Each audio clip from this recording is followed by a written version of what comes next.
1800 শতকের শেষের দিকে ভারতের সমাজ তখন অশিক্ষা, কুসংস্কার, ধর্মীয় গোঁড়ামিতে আটকে ছিল। এর মূল কারণ ছিল গোঁড়া রক্ষণশীল ব্রাহ্মণ থেকে শুরু করে মুসলিম, ধার্মিক খ্রিস্টান, এমনকি সমাজের প্রতিটি রক্ষণশীল প্রাচীনপন্থী মানুষেরা নিজেদের স্বার্থে সমাজে ধর্মীয় গোঁড়ামির দেওয়াল তুলে রেখেছিল। আর ঠিক সেই সময়ে যিনি এই অশিক্ষা, অন্ধবিশ্বাস, কুসংস্কার, ধর্মীয় গোঁড়ামির বিরুদ্ধে লড়াই করে সমাজকে যুক্তি, মানবতা, শিক্ষার আলোতে আলোকিত করেছিলেন, তিনিই হলেন ভারতের নবজাগরণের পথিকৃৎ রাজা রামমোহন রয়। এখন আমরা পৌঁছে গেছি 85A রাজা রামমোহন রায় সরণি। আর সামনের এই যে বাড়িটা দেখছেন, এটাই রাজা রামমোহন রায়ের কলকাতার বাড়ি। আর এই গেটটা যে দেখছেন, এটা হলো বাড়িতে ঢোকার মেন গেট।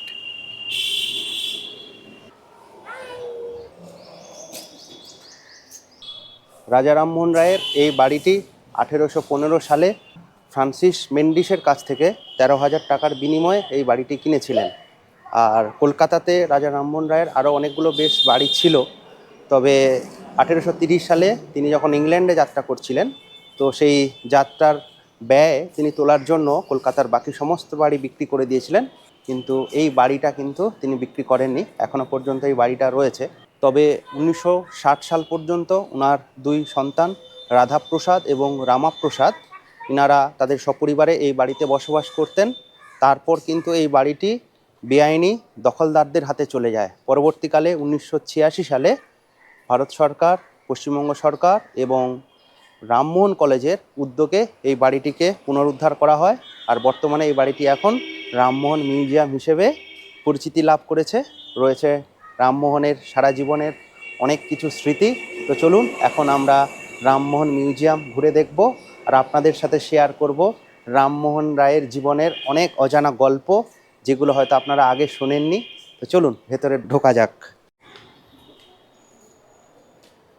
সামনে রয়েছে এই একটা বোর্ড, এখানে মিউজিয়ামের নিয়মাবলী এবং টাইমিংস দেয়া রয়েছে।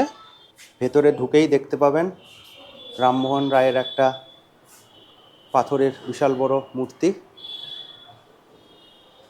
এটি হচ্ছে টিকিট কাউন্টার। আমাদের অলরেডি টিকিট কাটা হয়ে গেছে। পার পারসন 10 টাকা করে, তবে ক্যামেরা বা মোবাইলে ফটোগ্রাফি করার জন্য 50 টাকা এক্সট্রা পেমেন্ট করতে হয়। এখন আমরা মিউজিয়ামের দোতলাতে যাচ্ছি। দোতলাতে ওঠার মুখেই রয়েছে রামমোহন রায়ের একটা বিশাল বড় তৈলচিত্র।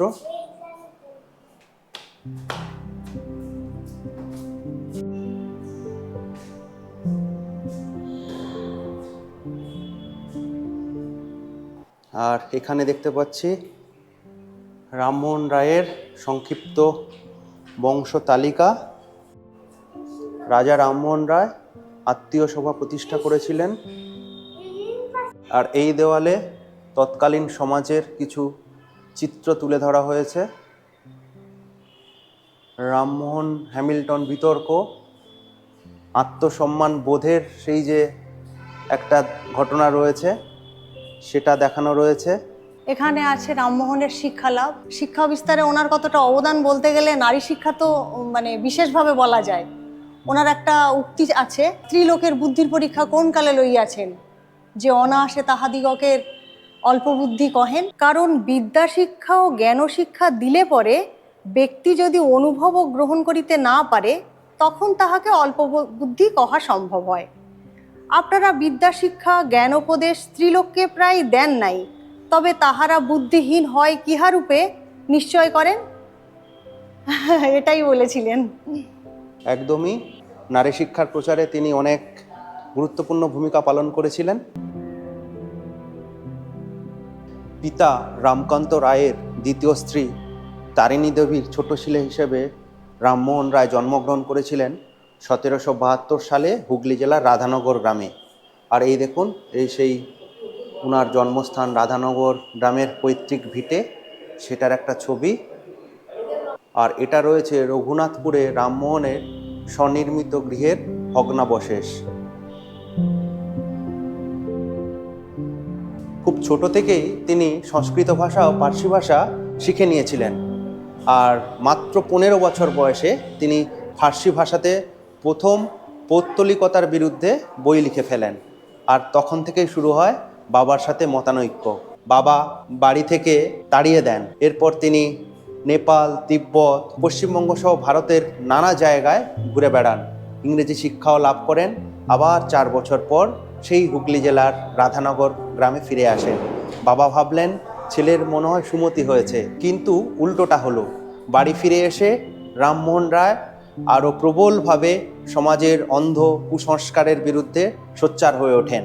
বাবা অসহনীয় হয়ে উঠলেন, আবারও ছেলেকে বাড়ি থেকে তাড়িয়ে দিলেন। এরপর ঠাঁই হলো কলকাতায়। আর এই কলকাতাতে থাকাকালীন তিনি সমাজের কুসংস্কারের বিরুদ্ধে লড়াই আরও জোরদার করে তোলেন। ফলস্বরূপ সতীদাহের মতো ঘৃণ্য প্রথা আইন করে তিনি চিরতরে ভারতবর্ষের বুক থেকে বিলুপ্ত করতে পেরেছিলেন। আর এখানে সেই ভয়ঙ্কর দৃশ্য দেওয়ালে ফুটিয়ে তোলা হয়েছে।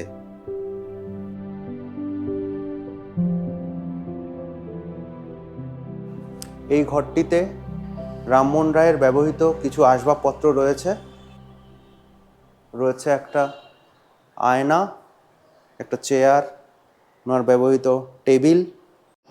আর এখানে রাজা রামমোহন রায়ের ব্যবহৃত পোশাকের প্রতিরূপ রাখা রয়েছে। এই দেখুন।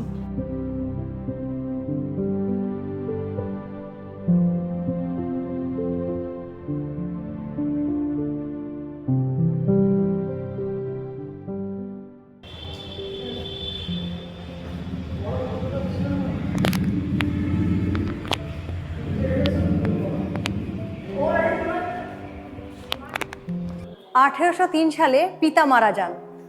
শ্রাদ্ধ শান্তির জন্য রামমোহন রায়কে দেশের বাড়িতে আসতে হলো, কিন্তু মা তারিণী দেবী ছেলেকে তার বাবার শ্রাদ্ধ করতে দিলেন না। তিনি বললেন ছেলে হিন্দু ধর্ম মানেন না, পৌত্তলিকতায় বিশ্বাস করেন না, বিধর্মী একটা ছেলে, সুতরাং এই ছেলেকে দিয়ে তিনি কোনো মতেই শ্রাদ্ধ করাবেন না। বাধ্য হয়ে রামমোহন রায় কলকাতা ফিরে এলেন এবং বাবার শেষকৃত্য থেকে বঞ্চিত হলেন। এরপর সম্পত্তির অধিকার নিয়ে মা ছেলের বিবাদ চরমে ওঠে। হাইকোর্টে মামলা ওঠে। ভরা কোর্টে দাঁড়িয়ে মা বলে ওঠেন এ ছেলের মুণ্ডুচ্ছেদ করলে অন্তত পুণ্য কাজ হবে। শেষ পর্যন্ত মামলাটি রামমোহন রায়ই জিতেছিলেন এবং মাকে পুরো সম্পত্তি তিনি ফিরিয়ে দিয়েছিলেন।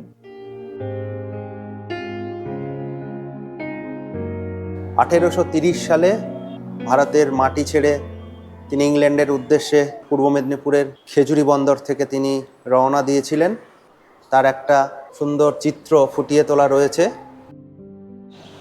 শুধু সতীদাহ প্রথা নয়, ভারতবর্ষের স্বাধীনতার আন্দোলনেও রামমোহন রায়ের অবদান অনস্বীকার্য। বিশেষ করে ভারতের মহিলাদের শিক্ষা বিস্তারে তিনি গুরুত্বপূর্ণ ভূমিকা পালন করেছিলেন। ভারতের রাজনৈতিক আন্দোলনের জনক ও বাক স্বাধীনতার প্রবক্তা রামমোহন রায়। তাই তো ওনাকে বলা হয় মর্নিং স্টার অফ রিফরমেশন। আর এই মানুষটিই বাঙালি জাতিকে মধ্যযুগের গুটি কেটে আধুনিকতার আকাশে উড়িয়েছিলেন।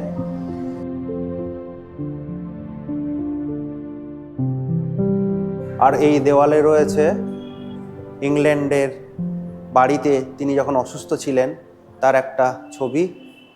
দেখুন, বিছানায় শুয়ে রয়েছেন ভারতের নবজাগরণের পথিকৃৎ, পাশে রয়েছেন ডাক্তার, আরও অনেক পরিচিতরা। আর এখানে রামমোহন রায়ের মহাপ্রয়াণ বিষয়ে কিছু তথ্য লেখা রয়েছে, আপনারা পড়ে দেখতে পারেন। অবশেষে 1833 সালে ভারতের নবজাগরণের পথিকৃৎ এই মহান ব্যক্তিত্বের জীবনাবসান হয়। আর এই যে আপনারা মূর্তিটি দেখতে পাচ্ছেন, এটি রামমোহন রায়ের ডেথ মাস্ক, অর্থাৎ ব্রিস্টলে তিনি যখন মারা গেছিলেন মৃত্যুর সময় ওনার মুখাবয়বের একটা প্রতিকৃতি, যেটা তুলে নেওয়া হয়েছিল। তারপরে এটাকে একটা মূর্তিতে রূপান্তরিত করা হয়েছে।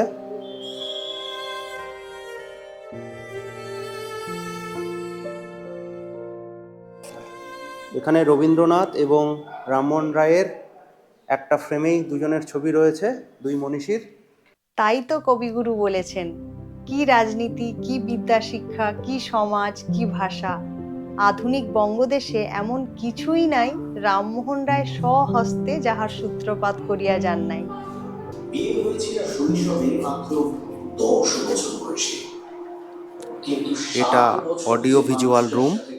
এখানে রামমোহন রায়ের ওপরে 20 মিনিটের একটা তথ্যচিত্র প্রদর্শনী হচ্ছে। তখন সে থাকবে কি নিয়ে? হ্যাঁ,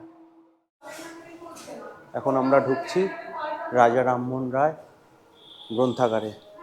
প্রচুর বই রয়েছে। এই লাইব্রেরিতে যে কেউ আসতে পারেন।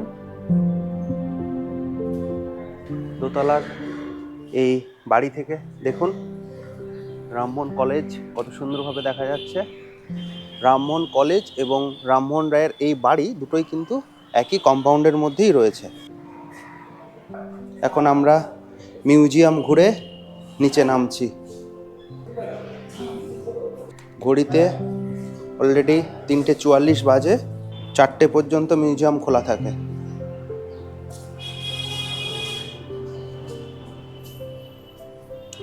আজকে আমাদের মিউজিয়াম ঘোরা শেষ হয়ে গেছে। ভিডিওটা কেমন লাগছে অবশ্যই আপনারা কমেন্ট করে জানাবেন। আর আমাদের ভিডিও যদি ভালো লেগে থাকে অবশ্যই চ্যানেলটিকে সাবস্ক্রাইব করবেন, লাইক শেয়ার করবেন। আর আবারও একটা নতুন কোনো ভিডিওতে আপনাদের সাথে দেখা হবে। ততদিনে আপনারা সবাই ভালো থাকবেন, সুস্থ থাকবেন। Good bye.